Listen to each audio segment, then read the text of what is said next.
ஒட்டஞ்சத்திரம் அருகே மேற்கு தொடர்ச்சி மழை பகுதியில் மழை பொழிந்தும் தண்ணீர் அணைக்கு வராததால் விவசாயிகள் கவலையடைந்து வருகின்றனர்.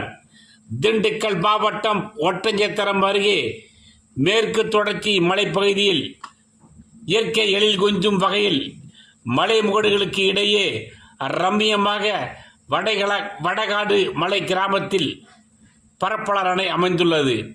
கொடைக்கானல் கீழ்மலை கிராமங்களான பாச்சலூர், வடகாடு, சிறுவாட்டுக்காடு உள்ளிட்ட பகுதியில் இருந்து சிறு ஓடை ஆறாக மாறி பரப்பளர் அணைக்கு தண்ணீர் வரும். இந்த அணையால் திண்டுக்கல், கரூர் ஆகிய 2 மாவட்டங்களின் முக்கிய நீர் ஆதாரமாக பரப்பளர் அணை உள்ளது. கடந்த சில நாட்களாக தொடர் மழை பொழிந்தும் அணைக்கு தண்ணீர் வரவில்லை. அணையின் முழு கொள்ளளவான 90 அடிக்கு 65 அடி தண்ணீர் மட்டுமே உள்ளது. அணைக்கு மழை பொழிந்தும் தண்ணீர் வராதால் விவசாயிகள் மற்றும் பொதுமக்கள் கவலை அடைந்துள்ளனர்.